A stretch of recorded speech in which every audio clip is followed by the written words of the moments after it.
CPM നിയന്ത്രണത്തിലുള്ള കോട്ടയത്തെ സഹകരണ സ്ഥാപനമായ റെപ്കോയിൽ തൊഴിലാളികളുടെ സമരം തുടരുന്നു.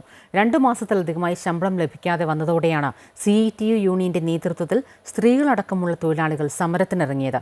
നവകേരള സദസ്സിൽ ഉൾപ്പെടെ നിവേദനം നൽകിയെങ്കിലും നടപടിയുണ്ടാകാത്ത സാഹചര്യത്തിലാണ് സമരം. മികച്ച സഹകരണ സംരംഭമെന്ന് CPM അഭിമാനത്തോടെ ഉയർത്തിക്കാട്ടുന്ന കോട്ടയത്തെ റെപ്കോയിലാണ് ഈ തൊഴിലാളി സമരം നടക്കുന്നത്.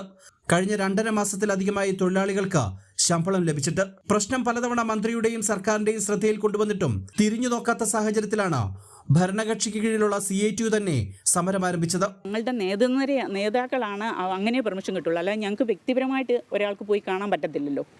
അതിനൊക്കെ ഞങ്ങളുടെ യൂണിയൻ എന്നുള്ള രീതിയിൽ യൂണിയന്റെ പ്രസിഡന്റും സെക്രട്ടറിയാണ് മുന്നിട്ടിറങ്ങേണ്ടവർ.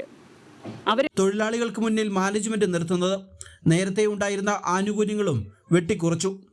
അതേസമയം പ്രശ്നം പരിഹരിക്കാൻ ശ്രമം തുടരുകയാണെന്ന് മന്ത്രി VN വാസവൻ പറഞ്ഞു. ആവശ്യമായ കാര്യങ്ങൾ അവരുടെ വയബിളായിട്ടുള്ള ചില പ്രോജക്റ്റുകൾ മുന്നോട്ട് വരുമ്പോൾ മുൻകൈയെടുക്കും, സംശയമൊന്നും വേണ്ട. അങ്ങനെയാണ് ഇത് മുന്നോട്ട് വന്നിരുന്നത്.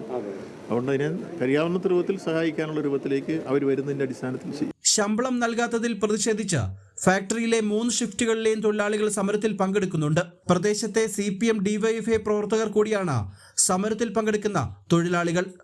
പാമ്പാടിയിൽ നടന്ന നവകേരള സദസ്സിൽ മുഖ്യമന്ത്രിക്ക് തൊഴിലാളികൾ പരാതി നൽകിയിരുന്നു. തുടർന്ന് നടപടി ഉണ്ടാകാത്ത സാഹചര്യത്തിലാണ് CPM ഭീഷണി മറികടന്ന് സമരത്തിലേക്ക് കടക്കാൻ തൊഴിലാളികൾ നിർബന്ധിതരായത്. അമൃത ന്യൂസ്, കോട്ടയം.